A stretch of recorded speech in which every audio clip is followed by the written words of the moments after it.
Permission Marketing by Seth Godin. You see, when it comes to marketing, there are two kinds of marketing.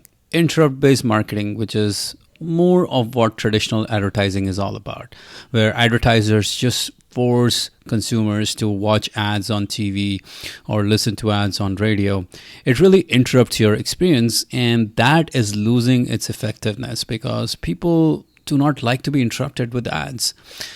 On the other hand, is what's called permission-based marketing, where, especially with the advent of digital media, there's a much more powerful way to market to your audience. This is marketing that you get permission for. Now, you might be wondering how that's possible. Well, you market to people only after they have given you permission to do so, and they give you their contact information in order to be able to market to them more frequently. Well, what you're watching right now, this video, if you're watching it, or the podcast you're listening to, this is permission marketing, permission-based marketing at its best. This is exactly what Seth Godin is going to be talking about in this book. So make sure to mentally take note of how this is all working as I explain this whole process to you. This book will show you how to leverage permission marketing, how to start a dialogue with your ideal customer, how to build a relationship with that ideal customer, and how to ultimately sell to them. By the way, Seth Godin, marketing legend. I think he's one of the greatest marketing minds of all time. And he's the author of multiple best-selling marketing books, including Purple Cow, Tribes, All Marketers Are Liars. This is marketing. This book, Permission Marketing. A lot of great books he's written on marketing. I love to read his stuff all the time. So highly recommend you get this book, read this book, study this book, because this is the new age of marketing. Even though Seth Godin wrote this in the 90s, it's as applicable today as it was back then. All right, so let's talk about how permission marketing really works. Well, in order for permission marketing to work, consumers are asked to give their attention or their contact information in order to be able to learn about something that they are interested in, a specific product, a specific service, a specific pain point that you can help them resolve. And those who accept to receive that further information are sent that specific information. These ideal leads will receive educational messages, marketing messages, and sales messages. But if they refuse to give the permission, if they are not interested in being contacted, if they do not give you their contact information, well, there is no marketing done to them. So permission marketing is all about taking the permission, getting someone's permission in order to be able to market to them. Now, as Seth Godin says, there are 4 stages of permission marketing. Initially, when you're a stranger, when the prospect is a stranger, they don't know you, they don't know your business or your products or services. Then the second stage is a friend. Well, when the prospect knows you, they like you, they like what you're teaching them, and they are interested in what you have to say. The third stage is when that friend becomes a customer. The customer buys from you and they find value in your product or service or offering. And the fourth stage is a loyal customer. You buy from the prospect buys from you again and again. They buy higher price point products from you. They refer others to you. You as a customer, you are constantly becoming much more valuable to the business. And this is when you can even go for one-to-one marketing, where you are directly talking to a very specific customer because of the level of a customer that person has become. So as a permission marketer, you must speak to a potential customer as a friend and not as a stranger. So think about yourself. Maybe this is the first time you're watching a 2000 books video, or maybe this is 10th time or 20th time, right?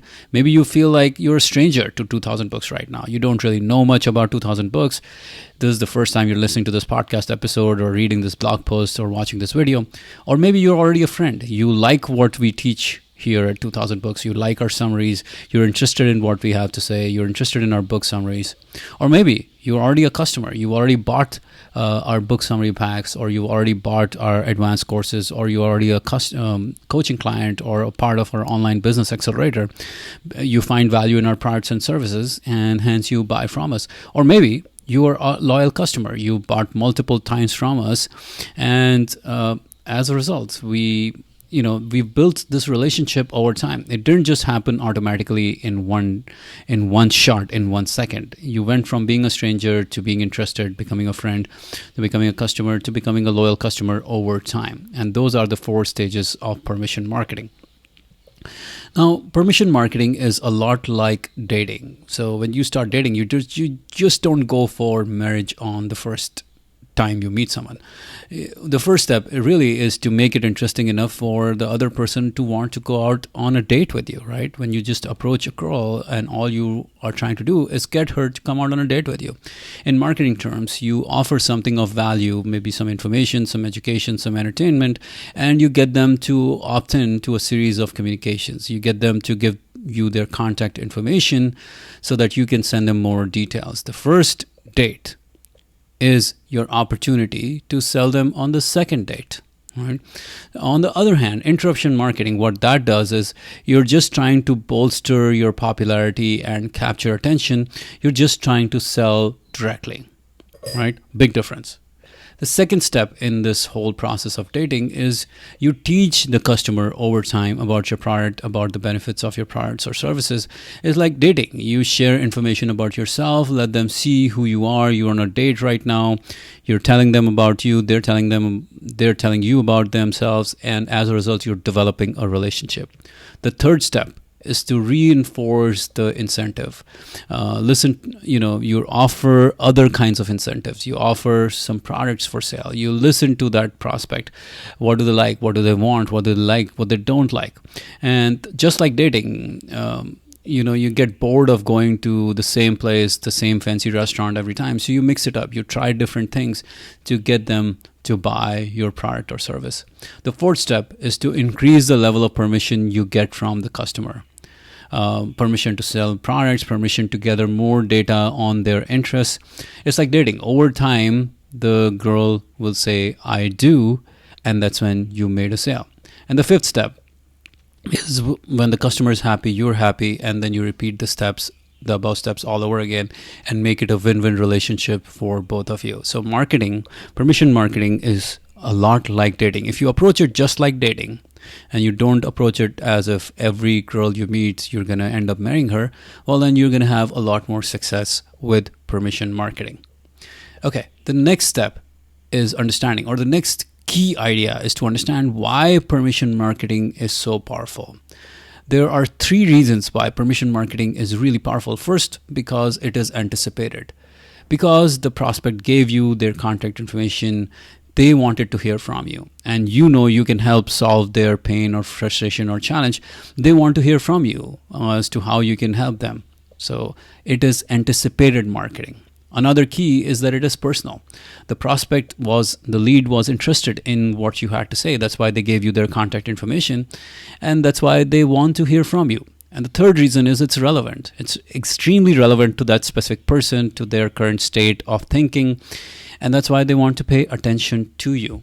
Unlike interrupt marketing. Interrupt marketing is unanticipated, it's impersonal, and it's totally irrelevant. 99% of times, it's not related to you. It's impersonal. TV ads, you get ads that everyone else gets. You see, irrelevant 99% of times, because how many times do you see a car ad even though you just bought a car and you're not going to buy another car for 5 years, but every day you're getting hit up with another car ad. So irrelevant. And that's the nature of interrupt marketing. On the other hand, permission marketing, let's say you are in the market for Tesla and someone says, hey, let me educate you about how Tesla works and what kind of mileage you can expect and how to get the best out of it. You probably would be excited about listening about that. You would be, you'd be looking forward to that information. So that's the difference. By the way, if you are enjoying this book summary and you want this mind map for free, you can just go to 2000books.com/bonus and grab this mind map. Okay. All right. Now let's talk about next big idea, which is how to build trust using permission marketing. One of the biggest components of building trust is frequency, as in the more frequently you are able to reach a prospect or a lead, the more trust you will build with them. And permission Getting their permission allows you to connect with your leads frequently. Frequency of that communication will build awareness about your business, and over time it will build familiarity with your business, and over time it will build trust with your business. Frequency is free. It's literally free for permission marketers. Example is 2000 books. We published this video, this podcast, this episode, this blog post for free, and our emails are getting sent to you for free. But the key to understand is that when we are doing interrupt marketing, as in if you're running ads, frequency becomes very expensive for interrupt marketers because you have to pay for ads every single time. You have to pay for impression every single time. So frequency is a crucial component of building trust, and that is available for free to a permission marketer. Now, a thing to understand is that trust is not a one-time event. Trust is built over time with awareness, with familiarity, and that all leads to trust. And this is a very well-known marketing concept that a prospect needs to be exposed to your business or your product 7 times before they buy, and permission marketing makes it possible with ease, because once you have permission, you can constantly reach out to them and get in front of them, and in 7 times you can get them to buy. Another key component of building trust using permission marketing is educating your prospects, right? You have the opportunity to educate them for free. And as you educate your leads about a topic more frequently, you are seen as the authority, and their level of trust in your business, in you, in your product, or in your service rises. So with education, you will build more trust. Another key to building trust using permission marketing is having the opportunity to tell them your story. And as you tell your story, it will build trust. And as someone's trust grows in your business, they will allow you to sell them even more. They will allow you to market to them even more. So remember, permission marketing is one of the most powerful tools to build trust with your leads and convert them into customers and more frequent customers. And the keys to that are frequency, education, and being able to tell a story. So let me show you with example how it works for 2000 books. Initially, the initial exposure for you might be through YouTube channel or podcast or website. You might have found a lot of useful book summaries or author interviews or books insights. The next step in your journey is you probably subscribe to our YouTube channel or podcast. And the next step probably was that you decide to grab one of our many freebies, maybe the Indestructible Mind Challenge or book summaries or focus challenge or list of 10 best books in different fields. And as a result, you gave your contact information to us in order to be able to grab one of these freebies.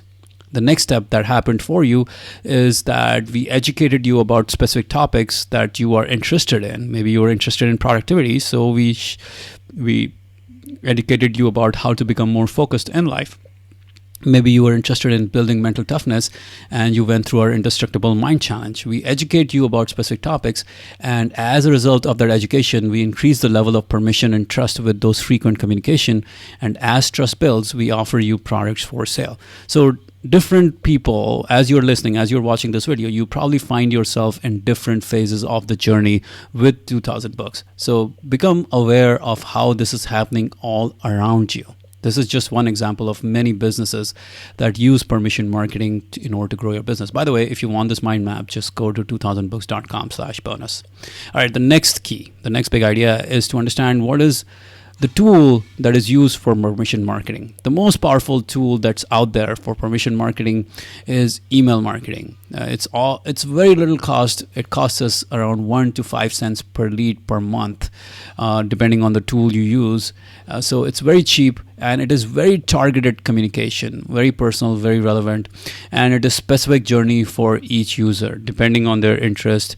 Unlike broadcasting it to everyone all the time using TV or radio ads, this is very specific marketing that's done to specific people for their specific interest at a given time. And it is very timely. You can get in front of an audience precisely when you want to. Not only that, email marketing allows for a two-way communication. The lead or the customer can respond to your email, and have a conversation with you. So the most powerful permission marketing tool that we have as marketers today is email marketing. If you do not have an email marketing, a functioning email marketing infrastructure, you are not doing permission marketing today. You are unable to do permission marketing as good as someone who has email marketing, a functioning email marketing infrastructure in place. So the backbone of permission marketing in some ways is a very powerful email marketing system. If you deploy an email marketing system, you will over time be able to build a very powerful permission marketing system. All right, the next big idea is to understand what kind of businesses can use permission marketing. Now, if you're a service business, if you're an attorney or a CPA, you can educate people about the changing laws, about educate them about tax issues. If you're a local business, maybe you're a restaurant, so you can send discounts, coupons, seasonal promotions, seasonal menu. Maybe you can even teach them about specific things about your cuisine. Or maybe you're Amazon, in which case you send people emails about products related to what they've just bought. Or if you're Apple, you send people emails about products, new products you're launching. If you're an online business like 2000 Books, you educate people about productivity or marketing or entrepreneurship. Or if you're running a movement, maybe a presidential election, Obama used email marketing back in 2012. Trump campaign used it in 2016. Charities use it across the board. Spiritual, religious organizations use it all the time. The short answer is every business out there can use permission marketing, can use email marketing. If you look at your email inbox, you will see how prevalent permission marketing and email marketing is. It's across the board. All the biggest companies in the world, whether it's a hotel chain, whether it's a retailer, whether it's a technology company, Apple or Facebook or Google or Amazon or Yahoo or Dell or Microsoft or whoever it is, they're all communicating with you. Whoever you have done business with, they are communicating with you, even if you didn't buy from them. You gave them your contact information and they are sending you emails. They are in your inbox, they are in your email, and they are able to talk to you. So no matter what kind of business you have, you can deploy permission marketing. You can build an email marketing infrastructure in order to get in front of your ideal prospects and get them to buy. So with that said, these are some of my favorite ideas from permission marketing. And we have a whole course on marketing, which is summaries of the 50 greatest books ever written on marketing. So if you're interested in that, just head on over to 2000books.com/marketing and check that out. And if you want this mind map for free, just go to 2000books.com/bonus. All right, guys, enjoy and talk to you later.